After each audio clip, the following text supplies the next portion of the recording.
નમસ્કાર, હું છું ગોપી ઘાંગર અને આપ જોઈ રહ્યા છો નિર્ભય ન્યૂઝ. મારી સાથે સ્ક્રીન પર તમને અત્યારે ગિરીશ જોશી વરિષ્ઠ પત્રકાર દેખાઈ રહ્યા છે. તેમની સાથે આજે ચર્ચા કરવાની છે કે જે રીતે દેશની અંદર આ એક સંકટ કહી શકાય કે પેટ્રોલ અને ડીઝલ આ બંને અત્યારે લોકોને મળવા ઘણા મુશ્કેલ થઈ ગયા છે. જે યુદ્ધ થયું હતું ઈરાન, ઇઝરાયલ અને અમેરિકા, આ જે યુદ્ધની સ્થિતિ હતી, સ્ટ્રેટ ઓફ હોર્મુઝ જે છે ત્યાંથી જે જહાજ છે તે જહાજ આવી નથી શકતા, જેના કારણે જે ક્રૂડ ઓઇલ આવવું જોઈએ એટલો જથ્થો આવી નથી રહ્યો.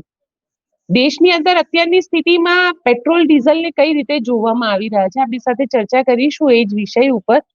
ગિરીશભાઈ, આપની પાસેથી સમજવું છે, આપે જ મને કહ્યું હતું કે 45 દિવસનું એક બેકઅપ સિસ્ટમ હોય છે. શું એ બેકઅપ સિસ્ટમ હવે ધીરે ધીરે ઘટી ગઈ છે? કારણ કે યુદ્ધ જે છે અત્યારે તો ત્યાં આગળ આમ જોવા જઈએ તો ત્યાં અત્યારે હાલ પૂરતું સીઝ ફાયર થયેલું છે. વાસ્તવિકમાં જો તો બેન, ઈરાને તો સ્ટેટ ઓફ હોર્મોન્સ ઉપર કોઈ રિસ્ટ્રિક્શન લગાડ્યા નથી. જે મેઇન પ્રોબ્લેમ છે કે 95% તમારી જે શિપિંગ કંપનીઓ છે એ લોકો અમેરિકન લોઇડ્સ કંપની અને યુરોપિયન કંપનીઓ સાથે ઇન્શ્યોર્ડ છે. એ લોકોએ 300% ઇન્સ્યોરન્સ વધારી નાખ્યો. એટલે શિપ મુવમેન્ટ જે નથી થઈ રહ્યું એ બેઝિકલી પોસાય એમ નથી, કારણ કે જે રીતે અત્યારે પ્રીમિયમ લાગ્યું છે એમાં તો એ આવતા 1.5 વર્ષમાં તો એ શિપની વેલ્યુ જ ખતમ થઈ જાય, એટલું પ્રીમિયમ થઈ ગયું. અને ઈરાને કોઈને રોકવાનું કોઈ કારણ નથી. એણે કીધું યુઆનમાં પેમેન્ટ કરો, લઈ જાઓ. ચાઇનીઝ શિપો નીકળી રહી છે, રશિયાની શિપો નીકળી રહી છે, આપણી નીકળી રહી છે, પાકિસ્તાનની. એટલે એ તો ઝઘડો જે છે કે ભાઈ એના ઉપર આધિપત્ય કોનો હોય કે ન હોય, પણ 22 કિલોમીટરના તમારે જે નોટિકલ માઇલ્સમાં જે એઝ પર ઇન્ટરનેશનલ લો તો ઓમાન અને ઈરાનનો જ પટ્ટો લેખાય, એમાં તો કોઈ ડિસ્પ્યુટ છે જ નહીં. પણ એ લોકોએ જે ચેનલ નક્કી કરી કે ભાઈ આ ચેનલની અંદર જવાનું, એનું કારણ છે કે એટલો 31 કિલોમીટર કે પોણું તો છે, પણ જે ડેપ્થ હોય એ સેન્ટરમાં જોઈએ. એટલે સેન્ટરમાં એ લોકોએ કેનાલ ડિક્લેર કરેલી હોય કે ભાઈ આટલી ડેપ્થની અંદર આ શિપો જાતે. એટલે ઓમ એવી રીતે કોઈ ડિસ્પ્યુટ નથી, પણ એની બધી ઘણા બધી રમતો બીજી પણ રમાઈ રહી છે. હવે તમે જુઓ તો આપણે તો શું છે, ઓમ તમે જોવા જાવ તો કે ડીઝલ નથી, પેટ્રોલ નથી, ગાડીઓ ચાલી રહી છે. લક્ઝરી બસીસ જે ઇન્ટરસ્ટેટ ચાલે છે તમારા ગુજરાતની, મહારાષ્ટ્રની, સાઉથની, એ લોકોને એવરેજ 300 થી 400 કિલોમીટરના પેટ્રોલ લીટર જોતું હોય છે એવરેજ રનિંગની અંદર. એ લોકો રેગ્યુલર ચાલી જ રહી છે, તો એમને કોટા ક્યાંથી આવે છે? પછી જે રીતે તમે વાતું કરો તો એની અંદર બે પરિબળો, પેટ્રોલ પંપ વાળાઓથી વાત કરો તો અત્યારે એ લોકોએ કીધું કે ભાઈ ડીઝલ જેમ પેલા કિસાનોને એ લોકો ડ્રમમાં આપતા હતા, હવે એ મન કરીને એમ કીધું કે ભાઈ હવે મામલતદારથી તમારે સર્ટિફિકેટ લઈ આવવો પડશે. એટલે આ એક નવો કરપ્શનનો ડબળ ઉભો થયો, કોને દેવું કોને ન દેવું. કારણ કે આ લોકો તો જે બી કામ કરશે એની અંદર કોને લાભ દેવો અને કોને ન દેવો એનો ક્લિયર ઇન્ડિકેશન હોય છે. આમાં ફસાઈ ક્યાં ગયા છે? હકીકતમાં શું થયું છે કે 2015 થી 19માં 898 કરોડ રૂપિયાનું મોદી સાહેબે એક પ્રમોશનલ જાહેર કર્યા હતા, જેને કહેતા હતા ફેમા. એ શું હતું? આપણે ફેમ શું હતું? Faster adoption of manufacturing of EV vehicles. કારણ કે 15 પછી તો આપણને તરત જ ઈવી વ્હીકલ ઉપર આવી જવાનું હતું, એ નક્કી હતું. એટલે બધા પ્રમોશનલ સ્કીમ આપણે રજૂ કર્યા. પછી ઈ એટલું બધું એનું રિસ્પોન્સ ના આવતા પાછો 19 થી 24 ની વચમાં આપણે 10,000 કરોડ જાહેર કર્યા. અને એની અંદર જે કંપનીઓ હતી એમને આપણે પ્રમોટ કર્યા કે તમે ઈવી વ્હીકલ્સ બનાવવાના ચાલુ કરો. એની અંદર મોટા પ્લેયર કોણ? તો ટાટા અને મહિન્દ્રા એન્ડ મહિન્દ્રા. બીજો કોઈ કારની અંદર મેક્સિમમ પ્લેયરો નહોતા. પ્રોબ્લેમ અહીંયા થયું કે તમારી ઈવી બેટરી સિવાય કારો ચાલે નહીં. કારની બોડી તમે બનાવી લીધી, એના એટેચમેન્ટ બનાવી લીધા, પણ ઈવી બેટરીનું જેવી તમારી વાત થઈ ત્યાં આપણે એના સાથે ડિસ્પ્યુટ થયું. બોર્ડર ડિસ્પ્યુટ થતા ચાઇનાએ એના ઉપર એની જે બેટરી બનાવવાની મશીનરી હતી એના પર બેન્ડ નાખી દીધું, અને રિલાયન્સ જે મોટો પ્રોજેક્ટ નાખવાનો હતો એ પછી ખટાસમાં પડી ગઈ. હવે તમારે સંબંધ પણ રાખવા છે, ઇલીગલી આવવા પણ દેવું છે. એટલે એ બધી જે ગંટુગોલ ચાલતી હતી એની અંદર પછી તમે જોયું કે હવે બેટરીને બનાવવાની ટેકનિક ક્યાંથી લાવી. એટલે પાછો તમે 24ની અંદર લગભગ 9,400 કરોડ રૂપિયા જાહેર કર્યા કે R&D માટે અમે આપીએ છીએ, પણ એ મશીનરી જો તમને ન મળે તો R&D ક્યાં કરો? હવે તમે ફસાણા ક્યાં કે ઈવીને એટલો બધો પ્રમોટ કર્યો કે કદાચ તમારે 50% 2022 સુધી જો પેટ્રોલનો અને ડીઝલનો રિક્વાયરમેન્ટ ઘટી જાય તો તમને કોઈ દિક્કત આવે નહીં, કારણ કે તમે ઈવી વ્હીકલની બધાએ જાહેર કરી દીધી. ઈવી બસો પણ આવી, ઈવી રિક્ષાઓ પણ આવી, ઈવી 3 વ્હીલરો પણ આવી, 2 વ્હીલરો પણ આવ્યા. હવે એમાં ઇન્કલ્કેટ કરવા માટે જે પ્રાઇસ ઓરિજિનલી ઇમ્પોર્ટેડ હતી એ તમને મોંઘી પડી એટલે તમે પછી એની અંદર સબસિડી જાહેર કરવાનું ચાલુ કર્યું. હવે એની અંદર તમે ટુ વ્હીલર ની અંદર તમે જુઓ તો તમે એમ કીધું કે ભાઈ અમે લોકો 1.5 લાખ વ્હીકલ સુધી સબસિડી આપશું, 3 વ્હીલરમાં 2.5 લાખ વ્હીકલ સુધી, અને એમાં એક સિસ્ટમ હતી ફર્સ્ટ કમ ફર્સ્ટ સર્વ, એટલે જેને પહેલી અરજી કરી અને મળે. હવે એ આપણે અરજી વાળી સિસ્ટમ સમજીએ છીએ કે એમાં કોને મળી ને કોને ન મળી, એટલે આખું એક સોશિયલ ઇમ્બેલેન્સ અહીંયા પણ હતું કે કોણ લઈ ગયા સબસિડી વાળા વ્હીકલ. પછી ટુ વ્હીલરમાં જે તમે 40,000 ની સબસિડી જાહેર કરતી જોયું કે બહુ બધી ડિમાન્ડ વધી ગઈ, માણસો વ્હીકલ લેવા માંડ્યા, તો તમે એની સબસિડી 25,000 કરી એટલે ભાવ વધ્યો, પાછો ઈવી વ્હીકલના સેલ ઘટી ગયા. એટલે ડિસ્ક્રિમિનેશન એવું હતું કે તમે એક આખો એવો ઇન્ફ્રાસ્ટ્રક્ચર ઉભો ન કર્યો ચાઇનાની જેમ કે એક જ જગ્યાએ કારે બને, બેટરીએ બને અને એસેમ્બલી કરી અને તમે જાઓ. હવે અત્યારે સાણંદની અંદર ટાટાનો જે પ્લાન્ટ છે એની પરિસ્થિતિ એવી આવી કે નેનો તો બન્યું નહીં, પણ ઈ અત્યારે કંપની હોન્ડાની કાર બનાવી રહી છે, મારુતિની બનાવી રહી છે, પોતાની બનાવી. એટલે આવી રીતે આખું એક એસેમ્બલી લાઈન કરી અને બધી કંપનીઓ પોતપોતાના સર્વાઈવલ માટે નવા નવા ગચકડા કાઢે છે. તો પેટ્રોલ ડીઝલની જે અછત છે એની પાછળ મેઇન રીઝન એવું લાગે છે કે તમારે કેવી રીતે ઈવી પ્રમોટ કરી. ગુજરાતનો જ રેકોર્ડ જુઓ તો છેલ્લા 3 મહિનામાં 21% ઈવી વ્હીકલ્સની સેલ વધી ગયું છે. ખેંચાઈ એટલા માટે રહ્યું છે કે તમારે જે બી ત્યાં પ્રમોશનલ સ્કીમ્સ આપવાની હતી એની અંદર તમારે ડીલરશીપ આપવાની છે. ડીલરશીપની અંદર મેજર ઇન્વેસ્ટમેન્ટ થાય, એ કરશે કોણ જ્યાં સુધી તમારે સેલ નહીં વધે. હવે સેલ શું કામ નથી વધતું કે તમારા રીચાર્જિંગના ઇન્ફ્રાસ્ટ્રક્ચર માટે તમારો કોઈ પ્લાનિંગ જ નથી. ચાઇનાની અંદર 7 ગાડીએ 1 પોઈન્ટ છે રીચાર્જિંગ માટે, આપણા અહીંયા 235 ગાડી ઉપર 1 પોઈન્ટ છે. પણ જ્યાં સુધી ચાર્જિંગ પોઈન્ટ્સ નહીં હોય ત્યાં સુધી તમારે ઈ વ્હીકલ સિટીની બહાર લઈ જવા કે એની ડિમાન્ડ વધારવી એટલે તમારે બેઝિક ઇન્ફ્રાસ્ટ્રક્ચર જે વધારવું હોય તો તમારે ચાર્જિંગ યુનિટ્સ વધારવા પડશે. ચાર્જિંગ યુનિટ્સ વધારવા માટે તમારી પાસે એક સીધો રસ્તો હતો કે તમારી પાસે અત્યારે 3-4 મહિના પહેલા જ મોટી જાહેરાતો આપવાની હતી કે ચાઇના અને અમેરિકા પછી India is the only country જેના 1 લાખ પેટ્રોલ પંપ થઈ ગયા. 1 લાખ પેટ્રોલ પંપ તમારા થયા છે તો પછી ઈ જ જગ્યાએ તમે ચાર્જિંગ આપી અને ઈ તમને ખ્યાલ હોય તો એમ્પ્લોયમેન્ટ જનરેશનનો મોટામાં મોટો ઈ રસ્તો છે. જેવી રીતે પીસીઓ રાજીવ ગાંધીએ ડિક્લેર કર્યા હતા, ટેલિફોનિક સિસ્ટમ એસ્ટાબ્લિશ ફટાફટ ના થાય તો તમે પીસીઓ કર્યા, લાખો માણસોને એમાં નોકરીઓ મળી, એમાં હેન્ડીકેપને મળી. એટલે ઈ રીતે જે એમ્પ્લોયમેન્ટ જનરેશન સ્કીમ હતી ઈ જ મોકો અત્યારે તમારી પાસે પેટ્રોલ પંપ ઉપર ઈવી ચાર્જિંગના સેન્ટર નાખવાનું છે. કમસે કમ 24 કલાક નહીં હોય તો 12 કલાકના તમને 2 માણસો એમ્પ્લોય થશે જે ચાર્જિંગ યુનિટ ઉપર ધ્યાન કરશે. ઈ તમે કર્યું નહીં કારણ કે તમારી મજબૂરી હતી કે ઇન્ફ્રાસ્ટ્રક્ચર ઊભું કરવાનું તમારી પાસે સમય જ મળ્યો નહીં, કારણ કે તમારું આખી એનર્જી કોન્સન્ટ્રેટ હતી સ્ટેટો ઉપર કેવી રીતે કબજા લેવા. આ સીધી ને સરળ વાત છે. એટલે તમે ના ઓઇલની અંદર રસ્તો કરી શક્યા, ઈરાનના સાથે આપણે સંબંધો હાથે કરીને બગાડ્યા કે અમેરિકાને કોઈ કારણ નતું કે ઈ આપણને ડિક્ટેટ કરે કે આપણે કોના પાસેથી તેલ લેવું. જો આપણે ઘસીને ના પાડી દીધી હોત કે ભાઈ રશિયાથી તો અમે લેશું, પણ બધા ધંધાની અંદર મારા મિત્રોને કેમ લાભ થાય, પબ્લિકને લાભ થાય કે નહીં, હવે એ ખુલ્લામાં આવી ગયું છે. કાલે યોગેન્દ્ર યાદવે સારી ગણતરી આપી કે ભાઈ ઈ મનમોહન સિંહ વખતે 108 રૂપિયા પર બેરલ કોસ્ટ હતી ક્રૂડની, ત્યારે મનમોહન સિંહે તમને ડીઝલ 55 રૂપિયા આપેલું હતું, તો એ કેવી રીતે આપ્યું? એટલે એનો મતલબ એ હતો કે 55 રૂપિયાના ઉપરનું જે બી ટેક્સેશન છે એ તમારા મિત્રો કમાય છે અને તમે એ સરકારના કંપનીના પ્રોફિટમાંથી ડિવિડન્ડ કમાવો છો. એટલે તમને અત્યારે લાવ લાગેલી છે. તમારે પબ્લિકને ટેક્સ ઓછું કરીને, આજે યુરોપિયન કન્ટ્રીઝ તમે જુઓ તો એ લોકોએ પેટ્રોલના ભાવ નથી વધારે, આપણું ગોદી મીડિયા ખોટું બોલી રહ્યું છે કે એ લોકોએ તરત જ ટેક્સ જ રિડ્યુસ કરી નાખ્યું. આજે 30 રૂપિયાનું પેટ્રોલ અને 40 રૂપિયાનું એક્સાઇઝ, આ મને લાગે છે આખા વર્લ્ડની અંદર એટલું રો મટીરિયલથી ડબલ ટેક્સેશન કોઈ કન્ટ્રીમાં નહીં હોય, પણ કોઈ બોલી નથી શકતું. એટલે તમારે કોને લાભ દેવાના છે? હવે પ્રોબ્લેમ અહીંયા ઊભું થયું કે તમે પેટ્રોલ ડીઝલની અંદર કંઈ કંટ્રોલ કરી શકતા નથી, તમે સપ્લાય આપી શકતા નથી. બીજું તમે જુઓ તો 2 નંબરમાં જે સેલ થઈ રહ્યા છે, 3700 ગોસ્ટ શિપો પૂરી દુનિયામાં ફરી રહી છે અને એ લોકો ધડલેથી ઈરાનનો તેલ વેચી રહ્યા છે અને પબ્લિક લઈ બી રહી છે. આપણે શું કરીએ છીએ ગોડ નોઝ, કારણ કે આપણે તો કોઈ મીડિયાનો રિપોર્ટ કરતો જ નથી. કેટલો માલ 2 નંબરનો આવે છે, 1 નંબરનો આવે છે, ને એમાં તો આપણે હોશિયાર છે. એટલે શોર્ટેજ ધારો તો નીકળી જાય એવી છે, એનું કોઈ મતલબ જ નથી.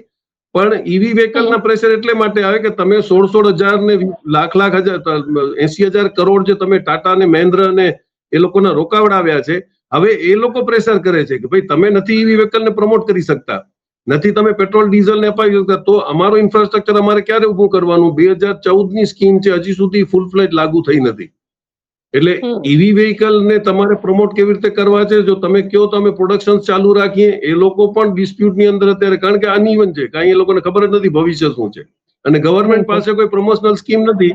તમે જો તો એ વખતે જે એમણે સ્કીમ રજૂ કરી હતી સબસિડીની, ઈ હમણાં જુલાઈમાં પૂરી થતી હતી, માર્ચમાં 31 માર્ચના. ઈ જે પીએમ ઈ ડ્રાઈવ નામની સ્કીમ રજૂ કરી હતી, એમાં 1 ઓક્ટોબર 24 થી 31 માર્ચ 2026, તો ટાર્ગેટ તમારો અચીવ થયો નથી. એટલે હવે તમે જુલાઈ 31 સુધી એને જુલાઈ 26 સુધી એક્સટેન્ડ કરી છે. એનો મતલબ એ છે તમારી જે પણ સ્કીમો છે એ ઓરિજિનલી કાંઈ પણ એની ઇફેક્ટ દેખાતી નથી. આજે તમે ઈવી વ્હીકલને જો રિચાર્જ કરો, એની અંદર તમે જો સ્માર્ટ કંપનીઝ મૂવ કેવી રીતે કરે છે કે ટોયોટા છે, એને ઇનોવા હાઇબ્રિડ કાર કાઢી, એ પેટ્રોલ ઉપર બી ચાલે અને ઈવી ઉપર બી ચાલે. હવે તમારે 60 ની સ્પીડ ઘટે તો ઈવી ઉપર આવે, અને એનું એવરેજ 21 થી 22 કિલોમીટર મળે છે. ઈ ગાડીઓ ધડાધડ વેચાવા માંડી, કારણ કે માણસને સિક્યોરિટી જોઈએ. આજે હું લોંગ રનમાં જાતો અને મને ઈવી વ્હીકલ ના મળે તો હું પેટ્રોલ ઉપર સ્વિચ ઓવર કરી શકું. એટલે ઈ જે લાભ હતો એ સરકારે ખરેખર પબ્લિકને દેવો જોઈએ કે ઈવી વ્હીકલ અમે પ્રમોટ કરશું. અમે ઈવી આજે 10 વર્ષ થયા, તમે જો ઈવી ના ચાર્જિંગ સ્ટેશન ન બનાવી શકતા હો, પછી એની અંદર તમે ઇન્ટરેસ્ટિંગ જુઓ તો તમે પ્રાઇવેટ કંપનીઓને કમાવા દો છો, પણ એના પર તમારું કોઈ જાતનું રૂલિંગ ચાલતું નથી. તમે પેટ્રોલ પંપ જોવા જાઓ તો આઈઓસી ના 41,600 છે all India, Bharat petroleum BPCL ના 24,600, એચપી ના 24,400. પણ પ્રાઇવેટમાં જે લોકો ધડેલેથી પેટ્રોલ ડીઝલ વેચી રહ્યા છે, એમાં નાયરાના છે 6,900, રિલાયન્સ બીપી ના છે 2,100 અને શેલ કંપનીના 300. તો આ લોકો શું કામ તમને કોઓપરેટ ન કરે જ્યારે તમે એમને લાયસન્સ આપ્યા છે અહીંયા કરવા માટે? એટલે આજે બધું મિસચીફ છે એવું લાગે છે કે આ તો હાથે ઊભું કરેલું છે. આની અંદર ધારે તો સરકાર બહુ આરામથી રસ્તા કાઢી શકે, પણ ગોડ અલોન નોઝ કે શું કામ નથી થતું. જી, પણ કારણ કે જે રીતે કહેવામાં આવ્યું કે ભાઈ પેટ્રોલ ડીઝલનો વપરાશ ઓછો કરી દો, સોનું ન ખરીદો, કારણ કે જે આપણી પાસે રહેલું ડોલર છે, અને ડોલરનો પ્રાઇસ પણ અત્યારે 96-97 ને આજુબાજુ પહોંચી ગયો છે. એટલે તમને એવું લાગે છે કે વર્લ્ડ ઇકોનોમીની અંદર ક્યાંક ડોલર પણ ઘણો ઊંચો જતો રહ્યો છે, જેની ઇફેક્ટ દેખાઈ રહી છે? જે લોકો, તમે જો 3 ચીજોને મના કરી જેમાં તમને ડોલર વાપરવા પડે છે, તમે સોનું ડોલરમાં લ્યો છો, તમે પેટ્રોલિયમ પ્રોડક્ટ ડોલરમાં લ્યો છો, એટલે તમે કહો છો ઓછું કરે, પણ એ વાસ્તવિકતા નથી. તમે ઈરાનથી, રશિયાથી, રૂપિયાથી તમે ઓઇલ, ક્રૂડ, પેટ્રોલ તમે લોકલ પેમેન્ટમાં લીધો છે. ચાઇના તમને યુઆનથી પેમેન્ટમાં આપી રહ્યું છે. ઈરાને તમને ઘણા વર્ષો પહેલા મનમોહનસિંહ જે અરેન્જમેન્ટ કરી ગયા હતા કે ભાઈ તમે ઘઉં લેજો અને અમે તેલ લેશું, એની અંદર બેંકની સિસ્ટમ પણ એમણે એવોઇડ કરી હતી. તમે પેમેન્ટ કરતા જ નહોતા. તમે યુનિયન બેંક કલકત્તાની અંદર એક વોસ્ટ્રો એકાઉન્ટ ખોલાવડાવ્યો હતો, જે અત્યારે સરકારને અક્કલ આવી એમાં બધી બેંકોમાં લગભગ હવે ખોલાવે છે. એટલે વોસ્ટ્રો એકાઉન્ટ એક આપણા જૂના નામા જેવું હતું. આપણે જે ઘઉં તેલ મંગાવતા એના પૈસા લોડ કરતા અને ઘઉં મોકલતા એના આપણે ડિડક્ટ કરતા, એટલે ના આપણને ફિઝિકલ ડોલર દેવા પડતા, લેવા પડતા, આપણે ત્યાં ને ત્યાં નામું લખી નાખતા. ઈ જ સિસ્ટમથી અત્યારે બ્રિક્સ પણ ચાલી રહ્યું છે. એટલે તમે જેમ કહેતા હો કે દુબઈથી, ને દુબઈએ પણ બ્રિક્સની અંદર રૂપીઝમાં પેમેન્ટ એક્સેપ્ટ કરેલી છે. દુબઈ સાથે આપણા આગળ પણ લોકલ કરન્સીની અંદર ડીલ થઈ છે, આપણી બાર્ટર પણ થઈ છે. એટલે એ તદ્દન ખોટો સ્ટેટમેન્ટ છે કે તમે ઓછું વાપરો તો તમે બીજી કન્ટ્રીઝથી લઈ લો. અમેરિકાથી શું કામ એવડા બીઓ છે? અમેરિકા કોણ છે આપણને કહેવાડું? આપણે રશિયામાં રૂબલમાં તેલ લેવા તૈયાર છે, રશિયા લે છે. ઈરાન આપણને યુઆનમાં પેમેન્ટ લેવા તૈયાર છે, તો આપણે ચાઇના સાથે ટ્રેડમાં સરપ્લસમાં તો ચાઇના છે, આપણે એને ઈ પેમેન્ટ એના વાયા કરી શકીએ છીએ. એટલે ન થઈ શકે એવું કાંઈ નથી, પણ ન કરવું હોય કે આપણે એટલા બધા બીતા હોઈએ કે આપણે ફ્રન્ટ ફેસમાં ટ્રમ્પને એવું દેખાડીએ છીએ કે અમે ડીડોલરાઇઝેશન કરવા નથી માંગતા, અમે તમારા ભેગા છીએ. એના કારણો હવે લગભગ બધા જાહેરમાં આવી ગયા છે. પણ એક વ્યક્તિ માટે આખા દેશની બલી દેવાઈ રહી છે, ઈ એક દુઃખની વાત છે. જી, પણ સાથે સાથે કારણ કે અત્યારે પુતિન પણ ચાઇના ગયેલા છે, અને ચાઇના જે રીતે હવે સેલ્ફ ડિપેન્ડન્ટ બની રહ્યું છે, દરેક વસ્તુની અંદર ચાઇના એક પ્લાનિંગ કરી રહ્યું છે કે સેલ્ફ ડિપેન્ડન્ટ બની જાય. તમને શું લાગે છે કે આવનારા ભવિષ્યની અંદર ચાઇના પોતે કેવી રણનીતિ તૈયાર કરી રહ્યું છે? ચાઇનાએ આજથી નહીં, ચાઇનાએ 20 વર્ષથી ઈ રણનીતિ તૈયાર કરી હતી, જેમાં આ લોકોએ ચાઇનાને બહુ અંડર એસ્ટિમેટ કર્યો. એને ફક્ત તમને પ્રોડક્ટ, આજે 95% રેર અર્થ પ્યુરિફિકેશનની માસ્ટરી એના પાસે છે.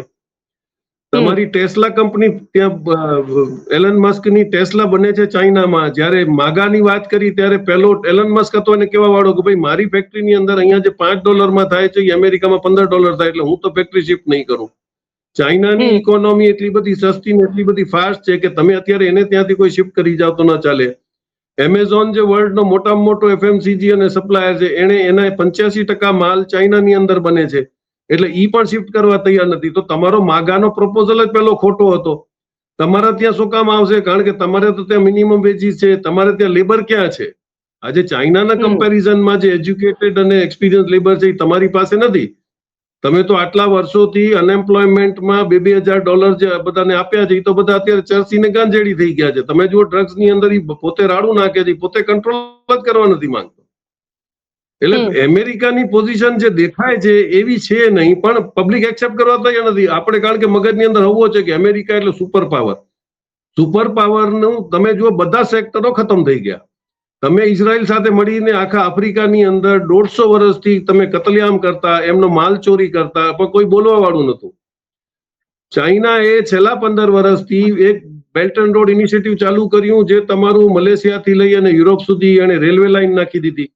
ત્યારે તમે એમ સમજતા હતા કે એ શું નાની મોટી ચીજોમાં શું પડ્યો છે, પણ આજે બેલ્ટ એન્ડ રોડ ઇનિશિયેટિવ મોટામાં મોટું એક ક્રિએટિવ સેક્શન થઈ ગયું. ચાબાર પોર્ટ થી તમે એને લિંક કર્યું, પાકિસ્તાનને એને ગ્વાદરથી લિંક કરી આપ્યું. એટલે 2 પોર્ટ અત્યારે સ્ટેટ ઓફ હોર્મોન્સ ને બાયપાસ કરવા હોય તો ચાઇના અને રશિયા પાસે 2 મેજર પોર્ટ છે. કદાચ ગ્વાદરમાં આપણે અમેરિકન પ્રેશરમાં આપણે ચાબાર છોડી દીધો, પણ ગ્વાદર પોર્ટ તો ડેવલપ થઈ ગયું છે. આજની તારીખમાં એનું ઓલમોસ્ટ 32 કે 31% સપ્લાય ઓઇલનો અને અનાજનો બાય રેલ રશિયા, ચાઇના ને ઈરાનથી થઈ રહ્યું છે, અને that goes by road and train. એટલે ઈ જે એને બેલ્ટ એન્ડ રોડ ઇનિશિયેટિવ કર્યું એની અંદર જેટલા કન્ટ્રીઓ ઇન્વોલ્વ થયા એ લોકોને એને કમાવતા શીખડાવે કે ભાઈ તમારો જે યુઝ થશે એમાં તમને રેન્ટ મળશે, તમારો એરિયા ડેવલપ થશે અને તમે ટ્રાન્સપોર્ટેશન તમને સસ્તું પડવા મળશે. એટલે બેલ્ટ એન્ડ રોડમાં જેટલા કન્ટ્રી છે એ બધાને પણ હવે સસ્તું માલ મળવા માંડ્યું, કારણ કે એમને કનેક્ટિવિટી મળી ગઈ. એ જ પરિસ્થિતિ એને આફ્રિકામાં કરી. આફ્રિકામાં તમે એક્સપ્લોઇટેશન કરતા હતા, એમનું રેર અર્થ ચોરી જતા હતા, તમે ગોલ્ડ ચોરી જતા હતા, પછી ન મળે તો તમે એ લોકોને રેજીમ ચેન્જ કરાવી અને તમે ત્યાં રાઇટ્સ કરાવતા. જે રીતે અત્યારે કેન્યામાં ફ્રાન્સ પાછું ઘૂસ્યું છે કે 800 ત્યાંના આર્મી મોકલાય, કાલે જો 2 દિવસથી કેન્યાની અંદર પાછળ ડખા ચાલુ કર્યા. એટલે આ લોકો હવે ઘૂસવાની કોશિશ કરે છે, કારણ કે જે દિવસે આફ્રિકા આ લોકોનું રિસોર્સિસ બંધ કરશે, આ બધા યુરોપિયન કન્ટ્રી એક સાથે બરબાદ થવાના. કારણ કે આ લોકો અત્યાર સુધી તો આફ્રિકાના રિસોર્સિસ ઉપર જ જીવતા હતા. એમના પાસે શું છે? એમના પાસે કોઈ રેર નથી. અમેરિકા જો બાંગુ પુકારતો હતો કે હું પોતે સફિશિયન્ટ છું, બધા વખતે ફિગરમાં આપણા ગોદી મીડિયાની જેમ કે સૌથી ઓઇલ પ્રોડક્શન છે, પણ ઈ બેવકૂફ બનાવી અને તમે જે ધંધો કરતા હતા, ઓઇલ એક ટાઈપ નથી હોતા, ક્રૂડ 4 ટાઈપનો આવે છે, અને ઈ બધી ચીજને રિફાઇન કરવા માટે રિફાઇનરીઓ પણ અલગ અલગ કેપેસિટીની હોય છે. સ્વીટ છે, સોર છે, હાર્ડ છે, સોફ્ટ છે. એટલે ઈ જે બધું કહેતો હતો કે હું કરું છું, અને યુરોપિયન યુનિયનની સિક્યોરિટી ખતમ થઈ ગઈ એટલે એને ઘણી બધી ભૂલો કરી, એની અંદર એને ડિસઇન્ટિગ્રેશન કરી નાખ્યું. આજે યુરોપિયન યુનિયન અમેરિકાનો ભરોસો કરતો નથી. ચાઇના અને રશિયાને એને બજાવવાની કોશિશ કરી, જે છેલ્લી પણ એને પછી કરી, ઈ થયું નહીં. કારણ કે રશિયા અને ચાઇનાનું અરેન્જમેન્ટ બહુ ફાઇન છે કે રશિયા આર્મ્સ બનાવશે, એનું આખા ઇક્વિપમેન્ટ્સની અંદર એની જે ટેકનોલોજી છે, સ્પેસની અંદર માસ્ટરી આજે ચાઇના અમેરિકાથી વધારે સારી કરી ગયો છે, એ એને ઈરાનમાં દેખાડી દીધું. ગૂગલ હતું ત્યાં સુધી મોનોપોલી હતી કે જ્યાં પણ યુદ્ધ થાય અમેરિકા નક્કી કરે કે કોને ગૂગલમાં સપ્લાય દેવો નથી દેવો. હવે એ નથી. ચાઇનાનું બાયડુ એના કરતા વધારે પાવરફુલ છે, અને એની ડિફેન્સની સ્પેશિયલ નેટવર્ક લાગેલી છે. એટલે ઈરાનમાં જે અંદાજ નહોતો અમેરિકાને, ઈ ચાઇનીઝ સેટેલાઇટથી બાયડુથી એને કરીને દેખાડ્યું કે એ લોકોએ ઇઝરાયલની અંદર માર કર્યો છે. તમારા આયરન ડોમ, તમારો ડેવિડ સ્લિંગ, એ બધા તમને અભિમાન હતો કે એક પણ મિસાઇલ ઇઝરાયલને એન્ટર ન થઈ શકે, એનું $10-12,000 ડ્રોને સત્યાનાશ કરીને બતાડ્યું. ગલ્ફની અંદર જે તમે ધબધબો કરતા હતા, ચૂપચાપ તમે ત્યાં કેમ્પ બનાવી અને ઈરાનને બરબાદ કરવાની કોશિશ કરતા હતા, પણ ઈરાન કેટલો બડુકો થઈ ગયો તો ચાઇના ને રશિયાના બેકડ્રોપથી, એમાં તમારો મોસાદ ફેલ થઈ ગયો. એટલે સમીકરણો બદલાઈ ગયા છે. ઈ જે હવો હતો એ ખતમ થયો. પણ આજે જો તમે તેલ તમને દેવાની કોઈ ના નથી પાડતું, અને આજે બી એવો ક્રિએશન કરી રહ્યા છે કે હોર્મુઝ થી આખા દુનિયાનો 20% જ તેલ નીકળે છે, પણ માર્કેટિંગ માટે સારું છે. રેડ સી માંથી ઈસ્ટ વેસ્ટ લાઇન સાઉદી અરેબિયાની અરામકોની ઓલરેડી પડેલી છે. એક રિફાઇનરી જે બંધ થઈ છે જેમાં અમેરિકન ઇન્વેસ્ટમેન્ટ હતું, સાઉદી અરેબિયા ઉપર હુમલો નથી થયો, તો ઈસ્ટ વેસ્ટમાં રેડ સી માંથી નીકળી જ રહ્યું છે. એટલે સાઉદી અરેબિયા અને યમનનું જ્યાં સુધી અરેન્જમેન્ટ ચાલી રહ્યું છે એ લોકોએ સેટલમેન્ટ કરી લીધું. એટલે હવે હુતીઓ અમેરિકન કે ઇઝરાયલી વેસલ ઉપર એટેક કરશે, પણ સાઉદી અરેબિયાને કે બીજા કોઈ કન્ટ્રી ઉપર નહીં કરે. તો તેલ તમારો 20% સપ્લાય ત્યાંથી બી આવે છે. તો તમે કયા બાનાથી એમ કહો છો કે તેલ બંધ થઈ ગયું? ગેસના વેસલો આજે પણ આવી રહ્યા છે. ગેસની તમારી પાસે અછત નથી. જો તમે પેટ્રોલ ડીઝલ ટ્રાવેલિંગનું બંધ કરો તો ફોરેન ડોલરની અંદર તમારું ગેસ પણ આવે છે. તો તમે ગેસ ઉપર કમેન્ટ કેમ ન કરી?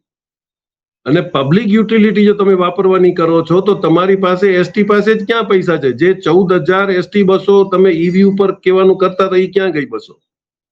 તમારી ઇલેક્ટ્રિકલ વ્હીકલ તમે ગવર્મેન્ટ સિસ્ટમથી તો પહેલા બદલાવો. એટલે ઈ બી તમે કર્યું નથી. એનું કારણ છે કે લોંગ રનમાં એસટી ચાલશે નહીં, રિચાર્જ ક્યાંથી કરશે? એટલે બેઝિક ઇન્ફ્રાસ્ટ્રક્ચર ઊભું નથી કરવું, માણસોને કન્ફ્યુઝ રાખવા છે. એટલે અત્યારે તમે બાકી બધું ભૂલી જાઓ કે પાછળના અરેન્જમેન્ટ શું થાય છે. તમે બંગાળમાં શું થયું ભૂલી ગયા, કારણ કે હવે તો તમારે ગેસ ક્યાંથી મેળ કરવો, સિલિન્ડર ક્યાંથી મેળ કરવો. તમે આ આખી જે કેટલી મોડસ ઓપરન્ડી છે 2014 થી, કે એ લોકો જયારે તમને ક્યાંક ઈશારો કરે ત્યારે તમે સુબ્રમણ્યમ સ્વામી બહુ સારું બોલ્યા હતા કે ભાઈ આરએસએસ વાળા એમ કે અમે ઈસ્ટમાં જઈએ છે ને તો તમે વેસ્ટમાં જ જોજો, તમને મળશે, ઈસ્ટમાં નહીં મળે. એટલે આ લોકો જયારે અનાઉન્સ કરે છે ત્યારે એની પાછળની ઘણી બધી છુપી રમતો હોય છે, રમાય છે. આજે ઈવી વ્હીકલ ઉપર ખુલીને ગવર્મેન્ટ શું કામ નથી આવતી કે એમનો આવતા 2 વર્ષની અંદર શું છે? તમે આટલા બધા પૈસા જે જાહેર કર્યા એ ક્યાં ગયા? એનો કોણે ઉપયોગ કર્યો? અને ઈવી વ્હીકલ્સ જે તમે પ્રોડક્શનની પ્રોમિસીસ આપી હતી શું કામ નથી બની શકતી? એના પર કોઈ ડિસ્કસ કરવા તૈયાર નથી. એટલે જે અત્યારે જાહેર થાય છે હું કઈ નથી, એની પાછળ ઘણી બધી રમતો છે. જો સરકાર ધારે તો 100% અંદર ડેવલપમેન્ટ 1 વર્ષની અંદર કરીને દેખાડી શકે છે. ચાઇનાથી તમે લાલાંક દેખાડવાના ચક્કરમાં ઓન પેપર દેખાડતા નથી. આજે તમારો $110 બિલિયન નો એના સાથે ધંધો ચાલી રહ્યો છે.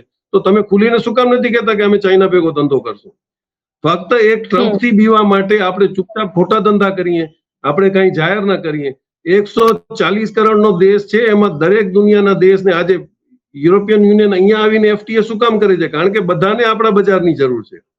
તમે ખાલી આપણા માણસોનું પરચેસિંગ પાવર પધારો તો કાલે અમેરિકા પણ અહીંયા દોડતો પાછો આવશે, પણ એ આપણે કરી નથી શકતા. એના કારણો બધા જાણે છે. જી પણ ગિરીશભાઈ, છેલ્લો સવાલ તમને પૂછી લો. તમને એવું લાગી રહ્યું છે કે વર્લ્ડ ઇકોનોમીની અંદર બધા જ દેશની જે સિચ્યુએશન અત્યારથી આજથી 10 વર્ષ પહેલા હતી એ હવે ધીરે ધીરે બદલાઈ રહી છે? બ્રિક્સ હટ્યું, ધીરે ધીરે આગળ અમેરિકાનું જે પોઝિશન આવી, ચાઇના, રશિયા, ઇન્ડિયા, તમને લાગી રહ્યું છે કે આ બધી જ પોઝિશન, બધા જ સમીકરણો બદલાઈ રહ્યા છે? એની શરૂઆત 2024માં થઈ ને. અમેરિકાએ 2 જે મોટા ખેલ કર્યા હતા કે એને પેટ્રોલ તમારે સાઉદી અરેબિયા સાથે નક્કી કર્યું કે પેટ્રોલ ડોલર જ થશે. એટલે તમારે પેટ્રોલ જો વેચવું હોય તો ડોલરમાં જ આખું. એની અંદર એનો દબદબો થયો. પછી તમે જે પણ ડોલર ટ્રાન્સફર કરો એ લોકોની સ્વિફ્ટ સિસ્ટમ હતી બેંકની, એના થ્રુ થાય. એના વગર ધારે તો તમને રોકી શકે. એટલે ઈ જે 2 સમીકરણો બદલાણા. સાઉદી અરેબિયા સમજી ગયું કે બ્રિક્સ અત્યારે બળુકો થાય છે. બ્રિક્સનું કારણ શું છે કે ચાઇના, રશિયા, ચાઇના, ઇન્ડિયા અને આફ્રિકા 140 કરોડના 3 દેશો. એટલે તમારું લગભગ 55% પોપ્યુલેશન એક બાજુ આવી ગયું, તમારું જીડીપી 50% એક બાજુ આવી ગયું. અને ઈ લોકો જો ત્રણે મળીને કામ કરે તો તમારો કોઈ બિસાત રહેવાનો જ નથી. તમારી પાસે ઉગાવવા માટે કઈ નથી.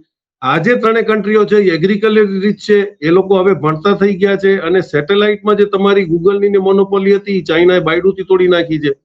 અને તમે કરન્સી બ્રિક્સની અંદર જે તમે વોસ્ટ્રો એકાઉન્ટથી ડીલ કરવા માંડ્યા, એટલે તમે યુપીઆઈ સિસ્ટમથી ડેવલપ કરવા માંડ્યા. એટલે હવે તમારે સ્વિફ્ટની જરૂર નથી, તમને ડોલરની જરૂર નથી. અને સાઉદી અરેબિયાએ 2 વર્ષ પહેલા જ કહી દીધું હતું કે હવે પછી હું પેટ્રોલ ડોલરનું એગ્રીમેન્ટ રિન્યુ નહીં કરું.